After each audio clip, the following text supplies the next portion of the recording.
안녕하세요. 까치살모입니다. 여러분도 알겠지만 지금 우리나라는 KF-21이라는 전투기를 개발했지만 정작 공대공 미사일이 없어서 어려움을 겪고 있는데요. 그래서 우리는 앞으로 공대공 미사일을 개발하게 됩니다. 특히 단거리 공대공 미사일은 LIG가 이미 개발하고 있지만 장거리 공대공 미사일은 아직 누가 개발할지 결정이 되지 않았는데요. 아마 여러분은 한화가 개발하고 있다고 생각을 하겠지만 지금 한화가 하고 있는 사업은 선행 개발이고 아직 본개발 사업자는 정해지지 않았는데요. 그리고 당연히 이 사업에는 한화뿐만 아니라 LIG도 도전을 하고 있고 그래서 이 사업에서 한화와 LIG는 어떤 방법으로 도전을 하고 있는지 그리고 누가 사업자가 될지를 예상을 해볼 것이고요. 그리고 지금 우리는 인도네시아와 KF-21 보람의 판매를 위한 협상을 하고 있는데요. 지금 협상은 막바지 단계이고 인도네시아는 16대 KF-21을 구매한다고 하는데요. 그런데 문제는 지금 인도네시아는 계속 계약을 할 것처럼 하면서 시간만 끌고 있습니다.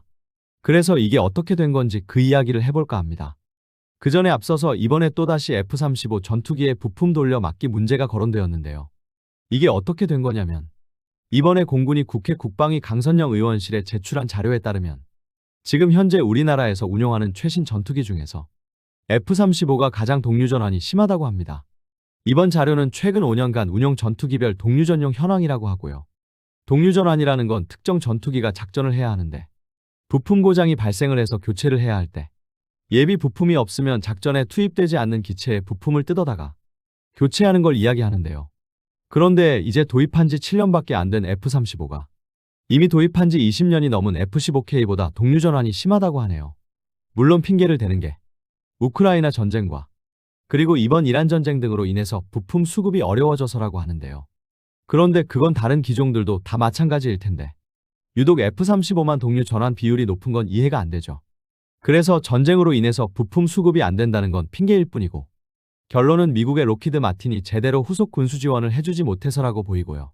그리고 또 F-35의 부품 소모가 다른 기종에 비해서 심해서라고 생각되고요. 그리고 이게 비단 우리나라만의 문제는 아니고 다른 나라도 비슷한 사정이라고 합니다. 솔직히 이번 자료에는 F-35의 가동률 문제는 이야기되고 있지 않지만 이렇게 동류 전환이 많은 걸 보면 가동률은 말할 필요도 없는 게 아닌가 합니다. 그리고 이번에 우리의 대통령 전용 헬기로 최종적으로 VH-92 플러스가 선정되었다고 하네요. 원래 이 사업은 작년에 사업자가 정해지기로 했는데요.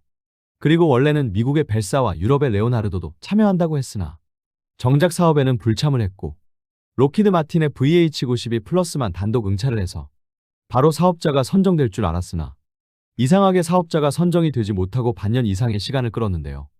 이번에 정식으로 우리나라의 대통령 전용 헬기로 로키드 마틴의 VH-92 플러스가 선정되었다고 합니다. 어차피 이 사업은 시작을 할 때부터 이 헬기가 될 거라고 다들 예상하고 있었는데요. 왜냐하면 이미 우리나라는 대통령 전용 헬기로 VH-92를 운용하고 있고 이번에 선정된 VH-92 플러스는 그 기체의 개량형이기 때문에 우리 공군에서도 지금 운용하는 기체에 딱히 불만이 없기 때문에 이 기체가 선정될 거라고 예상되어지고 있었고 그래서 다른 후보들은 최종 입찰에는 아예 참여도 하지 않았는데요. 그런데 무슨 이유에서인지 정작 사업자 선정이 미루어지다가 이번에 최종 사업자가 선정되었다고 하네요. 그래서 이 사업은 총 사업비 9천억으로 4대의 헬기를 2030년에 도입하게 된다고 합니다. 여러분도 알겠지만 대통령 전용 헬기는 안전을 위해서 기존 헬기가 수명이 남아있어도 교체하게 되는데요. 원래 기존에 운용하던 기체는 2007년에 도입되었고 원칙대로 하면 안전을 위해서 10년만 대통령 전용기로 운용을 하고 새로운 기체를 도입해야 했습니다. 그런데 이미 지금 운용하는 기체는 대통령 전용 헬기로 운용한 지 19년이나 되었고 그래서 이미 정해진 사용 연한에서 9년이 지난 상태입니다. 보통 헬기의 수명은 30년 이상이지만 최대한 안전을 위해서 10년만 운용해야 하는 건데 어쩌다 보니 운용 연한을 9년을 넘겨버린 것입니다. 그래서 이 사업은 빠른 교체가 필요하기는 합니다. 그리고 이번에 미국에서 42억 달러 그러니까 우리 돈으로 대략 6조 2,600억 원 어치의 무기 판매 승인을 했는데요. 이번 승인은 우선 우리나라의 대잠 헬기 도입 사업의 2차 사업에 대한 승인과 그리고 또 하나는 아파치 헬기 개량 사업에 관한 승인인데요. 우리나라는 지금 이미 미국으로부터 MH-60R 대잠 헬기 12대를 도입하고 있고 그리고 지금은 이제 수명이 다 된 링스 헬기의 교체를 위해서 24대의 대잠 헬기를 도입하는 2차 사업을 하고 있는데요. 이번에 미국에서는 우리에게 MH-60R 헬기 24대를 판매하기 위한 승인을 한 것입니다.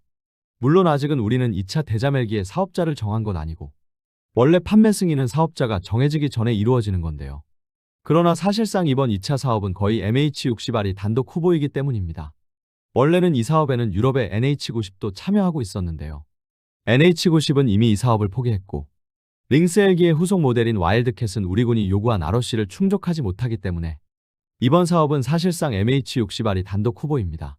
그래서 결론은 우리는 이번에 도입하는 12대 MH60R에 이어서 24대의 MH60R을 추가로 도입하게 될 것입니다. 그리고 이번에 같이 승인된 아파치 헬기에 대한 사업은 여러분도 알겠지만 지금 우리나라는 이미 48대의 아파치 헬기를 운용하고 있고 원래는 48대의 아파치 헬기를 추가로 도입하는 사업을 추진하다가 미국 보잉에서 아파치 헬기의 가격을 너무 높게 불러서 추가 도입은 취소를 하고 무인기로 대체하기로 했는데요. 그런데 문제는 원래 우리 군은 추가로 48대의 아파치 헬기를 추가 도입하면서 기존의 아파치 헬기도 같이 개량을 해줄 생각이었는데요. 문제는 아파치 헬기의 추가 도입이 좌절되면서 지금은 기존 아파치의 개량 사업만을 진행하게 됩니다.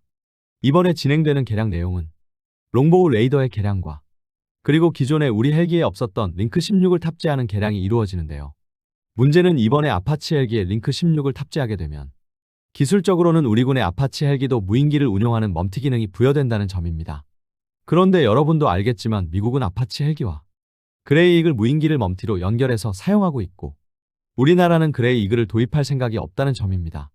그래서 지금 시점에서는 아파치 헬기가 우리나라에서 멈티를 수행하려면 국산 무인기와 연동되는 멈티가 가능해야 하는데요. 이번 개량으로 그게 가능해질지가 의문이네요. 아무튼 이 두 사업은 이미 예정된 사업이기 때문에 그냥 빨리 시행되기를 기원해봅니다. 원래 MH60R도 총사업비가 3조 원 되라고 했는데 이미 총사업비가 4조 원이 넘어가게 되었네요. 요즘 도입하는 무기 중에서 가격이 상승하지 않은 무기는 없다고 할 수 있죠. 지금 생각을 해보면 과거에 수입대잠 헬기를 도입하지 말고 그냥 국산을 개발할 걸 하는 생각도 들고요. 아무튼 무기 가격은 계속 오르고 있네요. 그럼 이런 이야기는 여기까지 하고 인도네시아의 KF-21 전투기 도입 문제와 그리고 우리 장거리 공대공 미사일 사업에 대해서 이야기해보도록 하겠습니다. 여러분도 알겠지만 우리나라는 지금 KF-21 국산 전투기에 양산에 돌입했고 그래서 총 도입 수량은 블록 1이 40대 그리고 블록 2가 80대에서 총 120대인데요. 그런데 문제는 현재 우리나라가 이 120대의 전투기를 위해서 도입한다는 공대공 미사일은 고작해야 미티어 장거리 공대공 미사일 100발 그리고 단거리 공대공 미사일 50발로 작아도 너무 작은 수량인데요. 그래서 당연히 여기저기서 이것에 대한 문제를 제기하고 있는 상태입니다.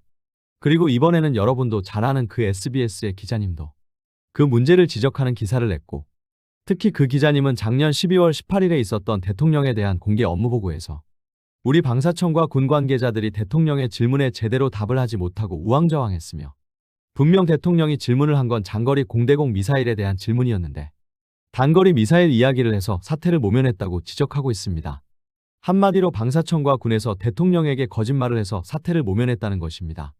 솔직히 그 공개 업무보고 영상을 보신 분들은 다 같은 생각을 하고 있었을 것입니다. 지금 이미 우리나라는 단거리 공대공 미사일은 개발을 시작했고 단거리 공대공 미사일은 2033년부터 양산에 들어가지만 장거리 공대공 미사일은 미사일 개발 자체는 2033년에 끝나지만 미사일 시험에만 5년 이상 걸리고 그래서 실제로 양산이 시작되는 건 2038년이라는 건 누구나 다 아는 사실이라 실제로 우리 KF-21을 위한 국산 공대공 미사일의 배치는 2038년 이후이고 그 전까지 우리는 고작해야 100발의 미티어로 버텨야 한다는 건 다 아는 사실이기 때문에 이 문제가 얼마나 심각하다는 건 누구나 다 아는 사실입니다.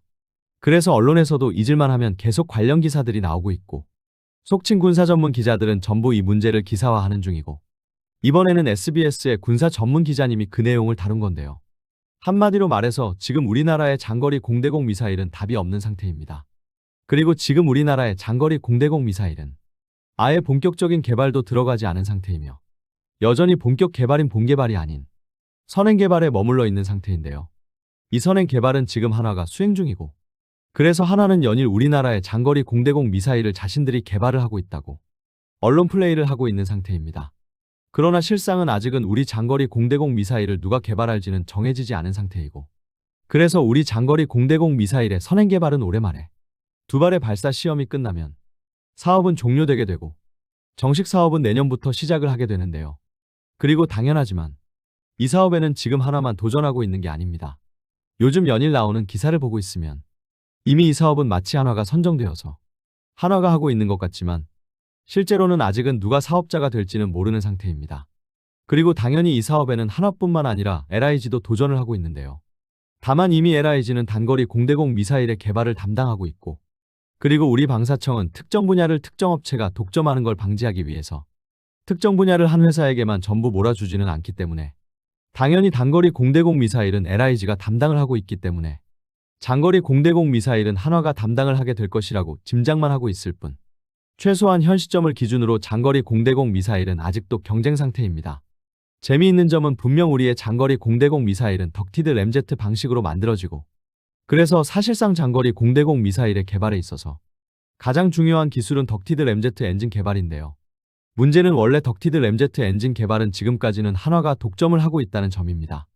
우선 지금 우리는 지상에서 발사해서 시험하는 280mm 시험용 모델을 개발 중이고, 이 모델은 우선은 덕티드 램제트 엔진 개발 시험 모델이지만 궁극적으로는 이 미사일을 발전시켜서 한국형 초음속 표적을 개발하게 되는데요.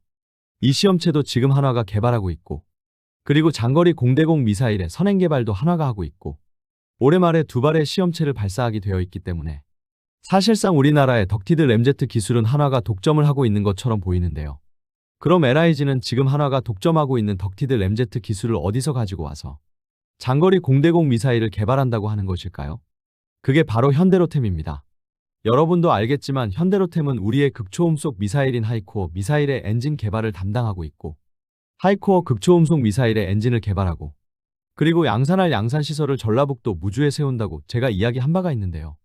문제는 이 하이코어 극초음속 미사일의 램제트 추진기관은 덕티드 램제트 방식이고, 그래서 저도 얼마 전에 그 사실을 알고 하이코어 극초음속 미사일의 엔진이 액체 방식의 램제트가 아니라 고체 방식의 덕티드 램제트 방식이라고 소식을 전한 적이 있는데요.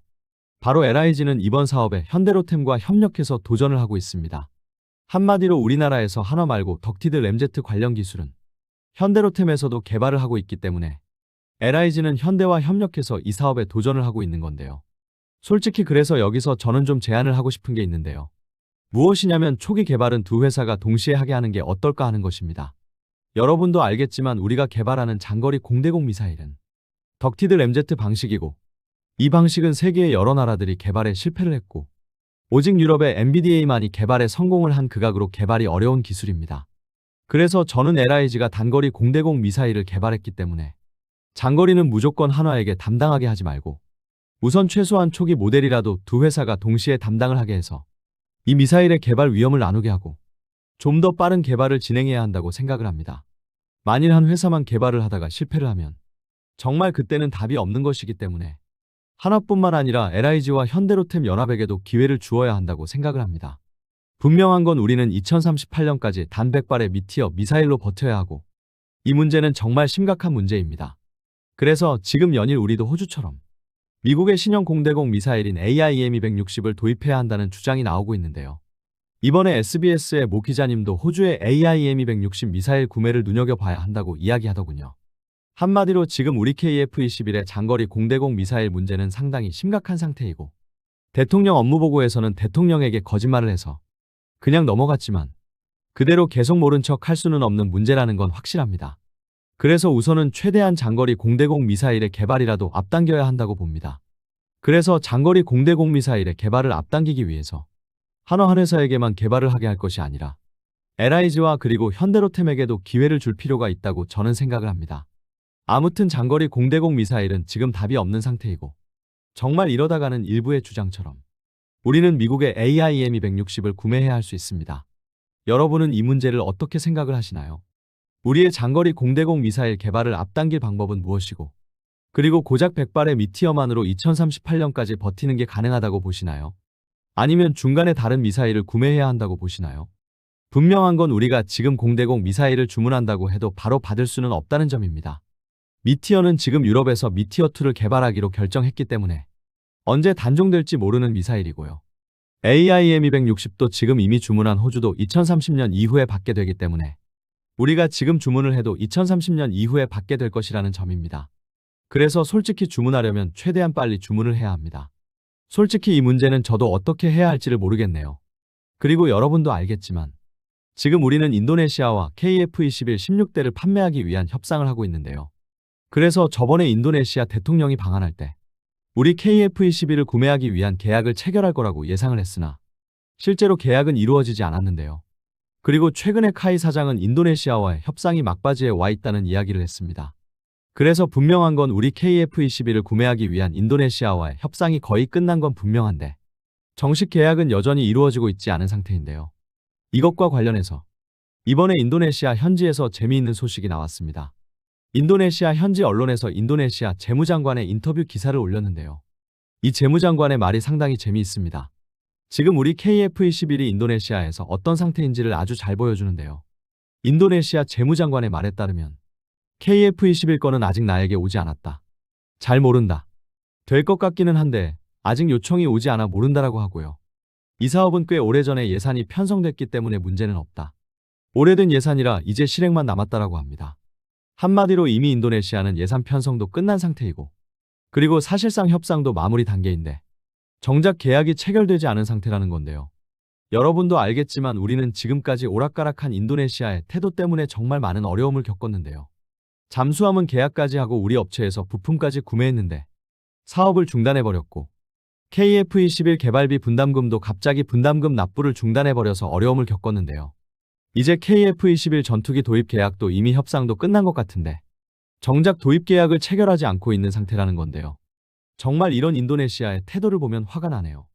다만 그래도 한 가지 확실한 건 이번에 인도네시아가 구매하겠다는 KF-21은 16대이지만 인도네시아가 그냥 16대의 KF-21만을 구매하고 끝내지는 않을 거라는 점입니다. 왜냐하면 인도네시아 재무장관이 이번 사업 규모를 이야기했는데요. 그 금액이 무려 12조가 넘기 때문입니다. 예산 총액에 대해서는 기자가 질문을 하자 그건 비밀이라며 공개를 거부했는데요. 기자들이 81억 달러 그러니까 우리 돈으로 대략 12조 원 정도냐고 질문을 하자 재무장관은 확인해 줄 수 없다. 국방은 기밀이다. 앞으로 더 많아질 수도 있다라고 답했습니다. 이 12조라는 이야기도 이미 인도네시아 현지에서 기존에 기사화된 걸 인도네시아 기자들이 질문을 한 건데요. 재무장관은 그 사실을 부인하지 않은 것입니다. 그래서 분명한 건 인도네시아가 우리에게 고작해야 16대 KF-21만을 구매하고 끝내지 않을 것은 확실해 보이고요. 분명 인도네시아는 처음에 우리 KF-21을 48대를 구매할 것이라고 했기 때문에 실제로도 그 이상을 구매할 거라고 보여집니다. 다만 이번에 인도네시아 기자들은 수호이 35에 대해서도 질문을 했는데요. 재무장관은 그것은 모른다고 했습니다. 인도네시아 기자들이 왜 수호이 35에 대해서 질문을 했냐면 원래 인도네시아는 수호이 35도 도입하려고 했으나 미국의 적성국 제재법 때문에 사업을 중단했는데요. 그러나 인도네시아 내에서는 여전히 수호이 35의 도입에 대해서 논의가 이루어지고 있는 것 같습니다. 여러분도 알겠지만 지금 트럼프는 이란 전쟁 때문에 어쩔 수 없다는 이유로 러시아의 제재를 일부 풀어주었는데요. 아마 인도네시아 내에서는 트럼프가 석유 말고도 러시아의 제재를 더 풀어주면 수호이 35도 구매할 수 있는 것 아니냐는 이야기 같은데요. 그래서 만일 인도네시아가 수호이 35를 구매할 수 있게 되면 당연히 우리 KF-21 구매 수량은 줄어들게 될 것입니다. 솔직히 이게 정말 웃기는 게 항상 우리나라에서 하는 이야기가 행정의 연속성이라고 해서 아무리 사람이 바뀌어도 행정은 연속되어야 한다는 이야기가 많은데요. 인도네시아에서는 그런 게 전혀 없다는 점입니다. 이미 오래전에 결정된 KF-21의 구매도 정작 인도네시아 재무장관도 모른다고 할 정도이니 정말 인도네시아의 행정은 내일 당장도 모르는 게 아니냐는 한심함이 느껴졌고요. 다만 이미 우리와 협상이 끝난 KF-21 구매 계약도 언제 체결할지 모르는 상태가 당분간은 계속 이어질 모양인데요. 이번에 인도네시아가 시간을 끄는 이유는 무엇이라고 보시나요? 분명한 건 이번에 우리나라 국내 문제로 우리 KF-21 양산 라인에는 여유가 충분하다는 걸 알게 되었고 그래서 인도네시아가 주문만 하면 바로 인도네시아의 KF-21을 납품하는 건 가능해 보이는데요. 그래서 더 인도네시아가 배짱을 부리는 것 같고요. 다만 그럼 왜 인도네시아가 이런 배짱을 부리며 시간을 끄느냐가 문제인데요. 이미 프라보이는 대통령이 되었는데 여전히 우리에게 뇌물을 달라고 하는 건지 인도네시아 정부의 생각이 무엇일까요? 이번에도 뇌물이 들어오는 걸 버티고 기다리는 것일까요? 아니면 다른 무언가를 바라고 기다리는 것일까요? 정말 심정 같아서는 이런 인도네시아와는 계약 같은 걸 하고 싶지가 않은데 인도네시아 재무장관의 말처럼 무려 12조 원이 넘는 계약을 화가 난다고 하지 않겠다고 할 수도 없고 정말 답답하네요. 분명 인도네시아의 행동은 화가 나지만 어쩌겠습니까? 이번만 어떻게든 넘겨야죠. 어떻게 해서든 KF-21의 첫 수출만 넘기면 우리 KF-21은 앞으로 잘 팔릴 거라고 자신하고 그러니 무조건 이 고비만 잘 넘기길 기원해봅니다. 오늘은 우리 KF-21에 탑재될 장거리 공대공 미사일의 사업자 선정과 그리고 우리 KF-21의 첫 수출국인 인도네시아 문제에 대해서 이야기해봤네요. 정말 요즘 우리 KF-21은 내외부적으로 많은 문제에 막혀 있는데요. 어떻게 해서든 이 시기를 정말 잘 넘겨야 할 것 같습니다. 이 시기만 넘기면 앞으로 우리 KF-21에게 많은 좋은 일이 있을 거라고 기대를 합니다. 이상 영상 봐주셔서 감사합니다.